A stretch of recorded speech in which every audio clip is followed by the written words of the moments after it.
ഞാൻ പോലീസിൽ വന്നതന്നെയാണ്.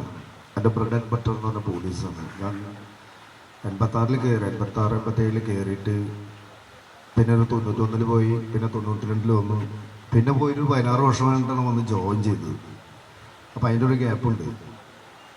പക്ഷെ ഞാൻ വേറെ എവിടെയും പോലെ എനിക്ക് കളിച്ചുകൊണ്ട് നോക്കുമ്പോൾ ഭയങ്കര ഓഫറുകളായിരുന്നു. റെയിൽവേ ആയാലും കസ്റ്റംസ് ആയാലും എല്ലായിടത്തും നല്ല ഓഫർ ഉണ്ടായിരുന്നു. പക്ഷേ എനിക്ക് പോലീസ് എന്ന് പറഞ്ഞാൽ, കാരണം ഞാൻ ആകെ ഒരു ട്രെയിനിനെ പോയിട്ടുള്ളൂ ലൈഫിൽ, അത് പോലീസിലാണ്. അവിടെ എനിക്ക് കിട്ടിയപ്പോൾ പിന്നെ തിരിച്ചു വരുമ്പോഴും എനിക്ക് പോലീസിൽ കയറുന്നത് ഭയങ്കര ഒരു ആഗ്രഹമായിരുന്നു. പക്ഷേ അത് നടന്നു പറഞ്ഞാൽ എൻ്റെ ഷഫ്സാറാണ് ഏറ്റവും അധികം അതിൻ്റെ മുന്നിൽ നിന്നിട്ടുള്ളത്. തിരിച്ചു വന്നപ്പോൾ ഞാൻ വിചാരിച്ചു എന്നും അയ്യമിജനായിട്ട് നടക്കുന്നത് അതൊക്കെ വെറും തോന്നലാണ്. അപ്പോൾ ഷഫ്സാർ എൻ്റെ അടുത്ത് പറഞ്ഞു, എടാ വാ നീ ഒന്ന് തിരിച്ചു കയറുമെന്ന് പറഞ്ഞു. ഞാൻ പറഞ്ഞു സാറൊന്നും ഉണ്ടായിരുന്നേ, അതൊന്നും വേണ്ട, എനിക്ക് നടക്കൂല.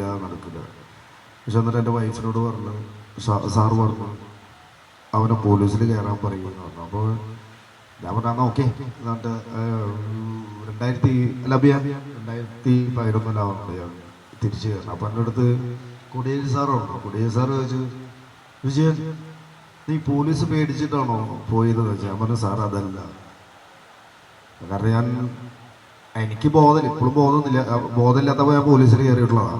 ആ സമയത്ത് കയറിയ ആൾക്ക് എനിക്കെന്താ പേടി? ഞാൻ പറഞ്ഞതല്ല സാറേ, വീടുണ്ടായിരുന്നില്ല. അപ്പോൾ വീട് വയ്ക്കാൻ വേണ്ടിയിട്ടാണ് ഞാൻ മോഹൻപാലിൽ പോയത്.